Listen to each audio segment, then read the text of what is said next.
CEDH time here. I'm Braden. Today I want to be going over the best deck as of April 2026. This is the Stranger Things CEDH S Plus Bracket 6 is what we call this. The number one CEDH deck in the meta. We have Lucas and Will the Wise, and the prayer for this deck is that may we draw every game and win the ones we can't. Our goal is to hard mulligan for a Ristic Study by turn 2 every game, or go to 2 cards and keep 2 counters and force a draw, or a land fish, land Esper, and get back into it. So those are the goals. That's why we're here. At the end of this video, you're going to learn how to pilot this deck and become a professional Sans Green player in the current meta of 2026 and absolutely crush your local tournaments and crush your friend groups playing CEDH. Let's get into it. All right, so why are we running Lucas and Will instead of Timna and Crom? The main reason is 2 CMC for Lucas instead of 5 CMC for Crom, and 2 CMC for Will instead of 3 CMC for Timna. This changes our deck because Crom costs 5, which means you can't reliably run Flare of Denial in your deck in typical blue farm, where Lucas costs 2. So you can actually have that card in your deck and it won't be troll, because you can reliably have Lucas on the field early enough. He's going to turn on your Deflecting Swat, your Fierce Guardianship, your Flare of Denial, and your Flare of Duplication, where Crom isn't able to do that soon enough for you, as well as Lucas's ability to tap, sack an artifact, which combos with Will, because Will gives you artifacts. So you tap, you sacrifice an artifact, Lucas will deal 1 damage to target creature. Go to that creature. Now this is really cool, because you can kill Bowmasters, Fairy Masterminds, a Warboar, Breeze Caller. You can kill like Magda. If someone's playing Magda as their commander, they're gonna have a horrible time versus this deck, because your Lucas is gonna be able to snipe that thing every single time it's cast, which is fantastic. Also, goading a creature is not irrelevant. A really popular deck right now is Rog Ishai, and so they can have a very strong attack murder bird swinging at you. Well, you goad that creature, and now it has to hit one of your opponents. So now it's going to be one of your opponent's problems to deal with and not yours. So Lucas, his ability is not something to overlook. You might think, isn't it better just to get the guaranteed card draw? The answer is no. From Crom, the answer is no, because it's not guaranteed. There are stipulations for Crom to draw you cards, and your deck is set up to literally draw. Like there's multiple times where I have a Ristic Study, and another Ristic Study, and another Ristic Study, and sometimes I have 4 Ristic Studies in one game on my field. So drawing cards isn't necessarily this deck's problem. I don't need a 5 mana Crom in the command zone to draw cards when I'm going to have a Ristic Study and a copy of Ristic Study and another copy of Ristic Study. So you having utility and the ability to go to creature and kill stuff is way better, as well as turning on your Flare. Now let's talk about Will versus Timna. Some people might say, well, Timna is pretty consistent. You can attack and draw cards on your turn. That's true. The problem is you're only doing it on your turn. And right now in the meta is to win on the person's turn going after you. That way your app nap order, you have the best app nap. So your stuff's going to, your Smothering Tide is going to create you the treasure first. Your Ristic Study is going to allow you to draw cards first. You can then bury your opponent's card draws from their Ristic Studies and from their triggers under the stack, and you can respond to theirs, which is going to allow you to have more resources than your opponents, helping you 1v3 when you're trying to win the game. So Will allows you to have card draw. Sure, it costs you 2 colorless mana, but he allows you late game to have card draw instant speed on top of the stack. And Timna does not provide that, which is why Will is absolutely cracked. It's bonkers. Early game, you cast a Will, and your opponents are all going to take clues, because typically someone's going to play like a land into a Soul Ring past turn. You're going to give them a clue. They're going to be like, yeah, no brainer. I'm just going to crack my clue and draw my card before my turn. And it's basically just a free card draw for them.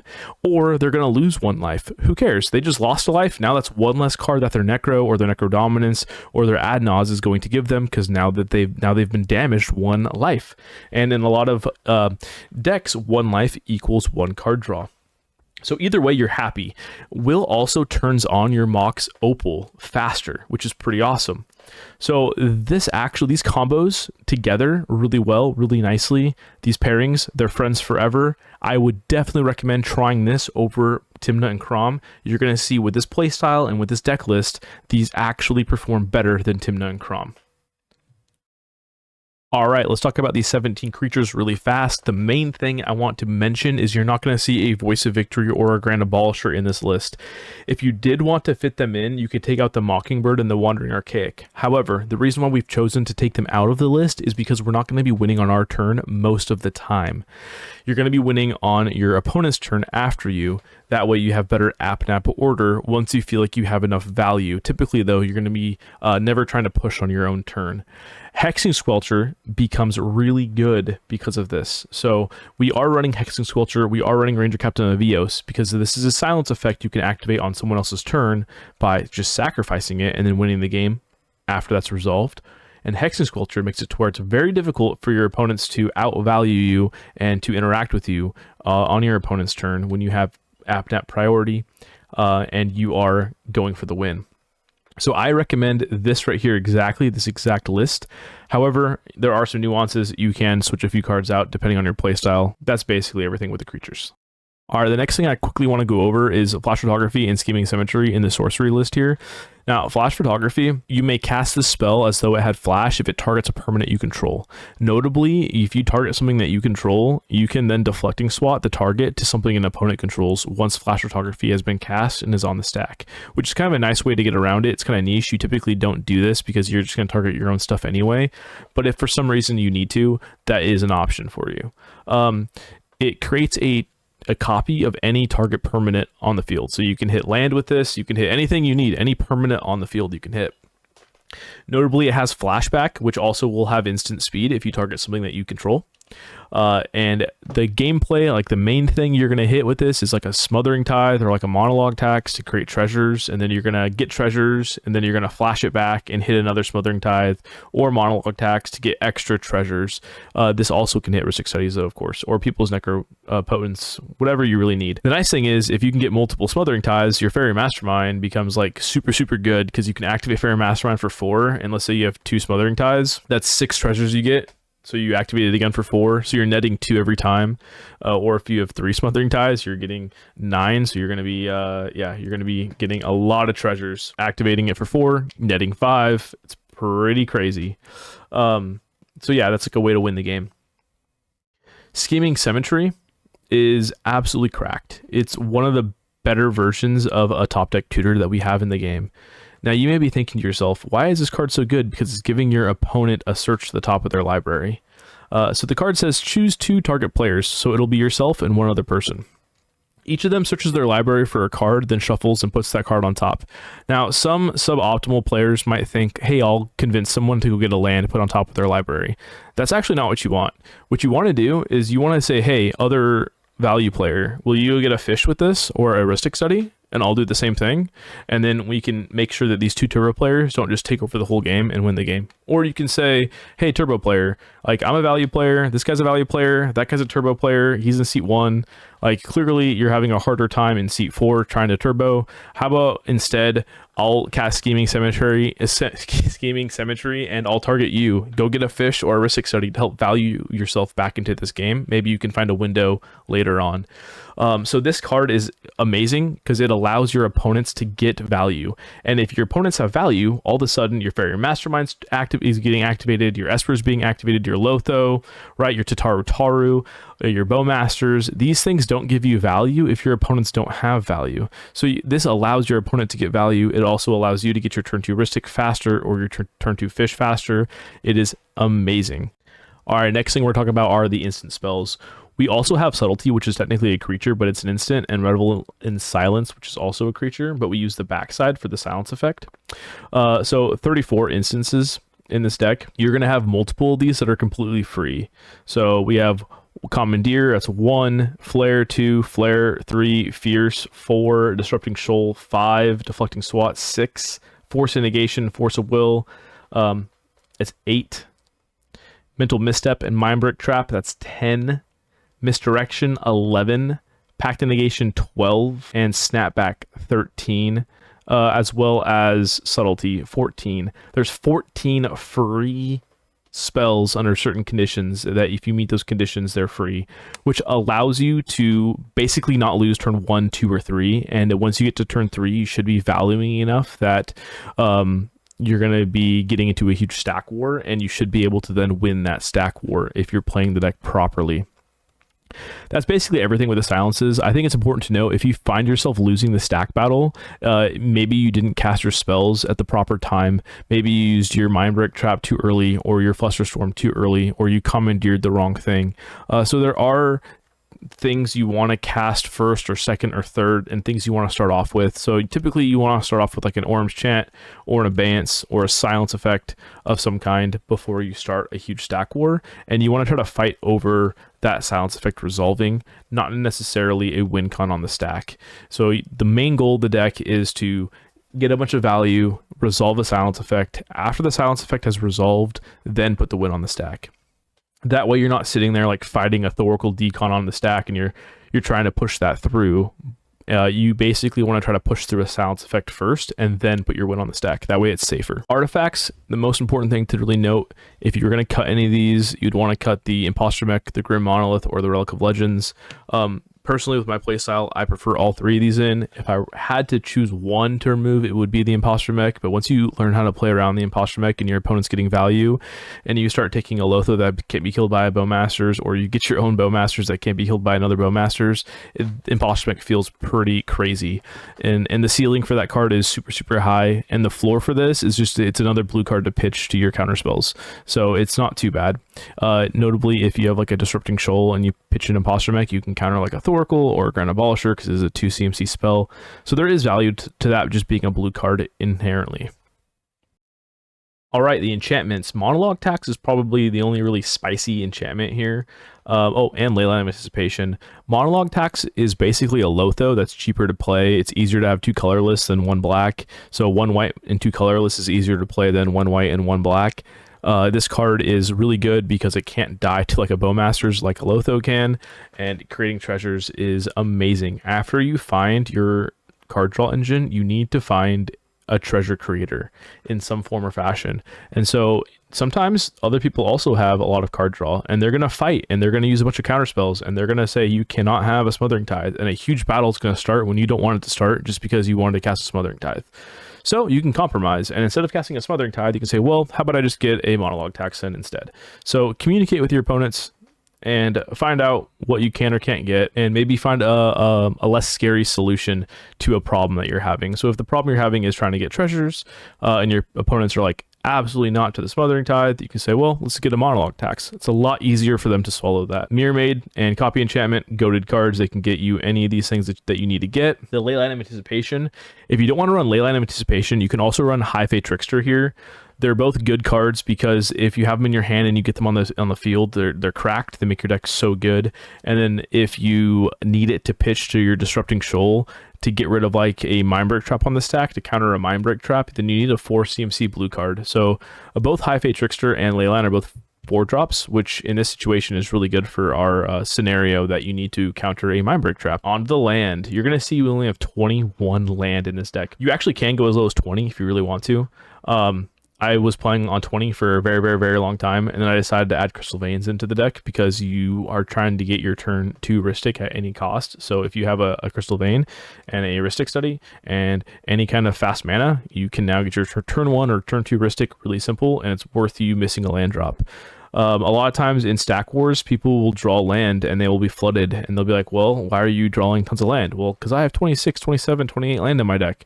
Well, in this deck right here, instead of drawing land, you're going to be drawing so many beautiful instants and sorceries that are going to help you win those stack battles. So yeah, we're only on 21 land, and if you get really good at this deck, you're going to find out that that's actually not a hindrance, it's actually a benefit.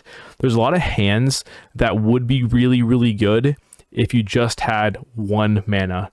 There are a lot of hands that would be really, really good if you had one land less and a different card in its place. So really that sweet spot of getting like roughly one to three land in your hand is really, really good. You never really want to see 4 land in your opening hand with this deck, and you're basically never going to see 4 land in your opening hand with this deck. And we're not going to be scared to mulligan. And that's going to transition us into the next part of this video. Congratulations. If you made it this far, you're about to learn the most important thing in piloting this deck. And that's going to be talking about mulligans. Now on Moxfield, if you click enable tags on my list here, you'll scroll down, you'll see help gets turn 2 Ristic or Mystic. These cards right here are in your deck to help you get the turn 2 Ristic or turn 2 Fish. Ancient Tomb, An Offer You Can't Refuse, Arcane Signet, Chrome Mox, City of Traders, Crystal Vein, Dark Writ, Imperial Seal, Grim Monolith, Gemstone Caverns, Gamble, Farewell Stone, Enlightened Tutor, Demonic Tutor, Intuition, Lotus Petal, Mana Vault, Mox Diamond, Mox Opal, Relic of Legends, Rite of Flame, Vampiric Tutor, Strike It Rich, Soul Ring, Spear Guide Shaman, and Scheming Cemetery. Now you can see I put Intuition in this pile. A lot of times there will be someone at the pod who doesn't want to lose to a turbo player. You can say, hey look, I can get a fish with this. I just spent 3 mana, instant speed, I can target you with this, and instead of getting like a breach line and going for the win, I could just get a fish. Are you cool with that? They'll typically say yeah. So you just go get 2 land, and then you get your fish, you play the fish, you pass your turn. A lot of times if you're playing with other people who want a value, they will make that deal with you. Otherwise they risk the chance of losing to a turn 2 or a turn 3 to a turbo deck. So a lot of times you can politic that. Same with Scheming Cemetery. These cards right here are there to help you get the turn 2 Ristic Study. You are going to mulligan as hard as you need to make sure that this happens. Okay, after you get your card draw engine, you want to look for treasure creators, which is right here. After draw engine, get treasure makers with a smiley face. You need to find these next cards to generate treasures, okay? And these right here are a bunch of free interaction pieces that you have, 14, like we already kind of talked about, to help you get to that point.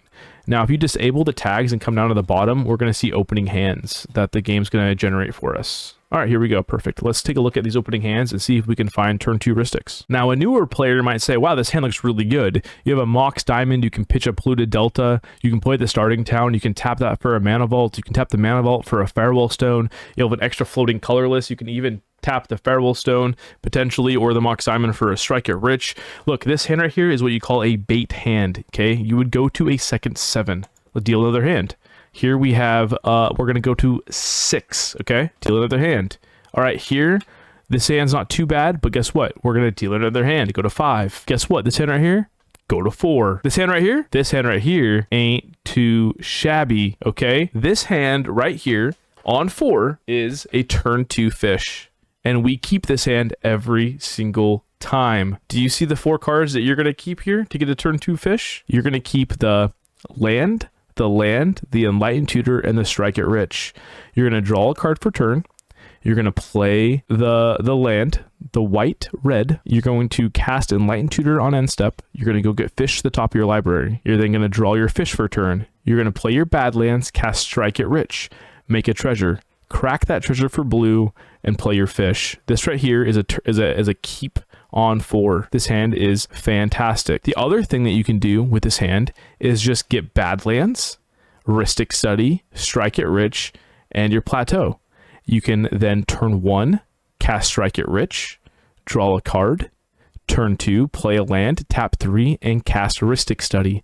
So I showed you both of those scenarios on 4. You can get a turn 2 Ristic or a turn 2 fish if you just mulligan. Trust the process, okay? So you can get a turn 2 fish or a turn 2 Ristic. I would always want to choose the turn 2 Ristic, but that is, I guess, why I want to show you that you can use this resource down in Moxfield to get comfortable mulliganing down low, coming up with creative ideas to either find your fish or find your Ristic Study. All right, this is a first 7, not good enough. We're going to pitch this. Second 7, not good enough. We're going to pitch this. Third 7, so we're going to go to 6 here. This right here is not good enough. We're going to go to 5, not good enough. 4, hey, look at this 4. Do you see what I see? This is a turn 2 Ristic Study. So here we keep the Underground Sea, the City of Traders, the Vampiric Tutor, and then your choice of a Bowmaster, a Snapback, a Savines, or a land. I probably choose the land just because we don't have a lot of them in our deck, and the City Trader is going to sacrifice itself.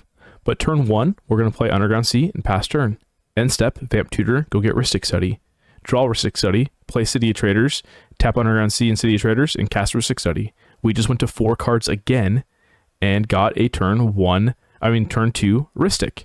That's amazing. That's what this deck's supposed to do. You will win these games. All right, let's do it again. First 7, trash. Second 7, trash. Third 7, this is a 6, trash. This is a 5. Okay. So we'll hold up on this one. Depending on your turn order here, this could be worth keeping, but I'm going to go to 4. On 4 here, wow, look at this, a 4. We have a turn 2 Heuristic Study. Here's another hand. Just imagine for a second that we had a mulligan to 4, okay? Instead of this being a first 7, just imagine that we had a mulligan down to 4, or even 3. Tarnished Citadel, Enlightened Tutor, City Traders. We don't need any of these other cards. This right here gets us the turn 2 Heuristic Study. I hope that this helped you guys understand what the CEDH meta is right now. Now, this mindset can be applied to lots of different decks. You can have VV doing this as the commander. The cool thing about VV is it's kind of like you're getting a Smothering Tithe in your command zone. So if you have a bunch of really good, no bad cards in your deck and you're able to control the game and get your Heuristic Study on the field and cast some free spells with your VV on the field, you kind of have like a Smothering Tithe-ish style in your command zone. Now you can only use that on your turn, so which means you have to push on your turn, which is not as ideal. But there is some workarounds that you can do for that. The other thing is you can do like a 5-color style Wooburg with this. You could do the Ezio, the colorless and black. 5-color commander. You can do like Sisse, Najila, really any 5-color commander will work for this playstyle. There's only a few cards that you would even want to switch out. Honestly, you would want like a Noxious Revival. You would want Veil of Summer, the most sought after green card in the game for CEDH. You would want a Elvish Spirit Guide Shaman for the same reason that you use Spirit Guide Shaman to help get that turn 2 Heuristic Study. You can try to go more cute with it and do like Endurance with the like Shuffle Titan, to where you can get your own library out of your graveyard back to your library, so you can keep cycling through a lot of free interaction to keep the game going if you have to. But honestly, that's kind of cute and that's less realistic, especially with like a timer in the game. But if you do want to get that Veil of Summer and you do want to have a splash of green, I would recommend not changing your land base at all. I would just use your Wooburg mana, like your Mana Confluence, your Starting Town, your City of Brass type of land to generate that 1 green pip that you need. Like I said, Veil of Summer is really the only green card that you need. You need 1 pip of green. You can use a treasure for that. And since your deck is meant to like draw cards and create treasures, you're typically always going to have a way to cast your green Veil of Summer. Noxious Revival is free. It just costs 2 life. So you don't really need to use any green mana for anything. You could say like Beseiju would be like another one that you might want. You could add that and go to 22 land if you want to, if you think Beseiju is good enough to put into your list. I think Beseiju is fantastic. Do I think it's needed for this list? No, I probably personally wouldn't put it in. But yeah, go ahead and make it your own list. Do what you guys want. Play this style, play this mindset of CEDH. Tell me what you guys think.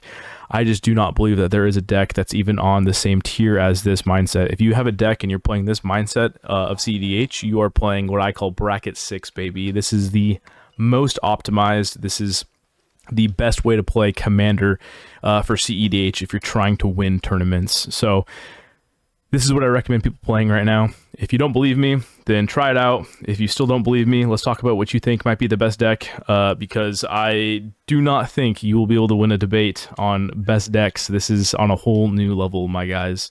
So have fun, print it out, play it, play test it, join the community, get some games in with me. Let's play. Hope you guys enjoy some CEDH and enjoy this deck tech. Have a good day. Bye.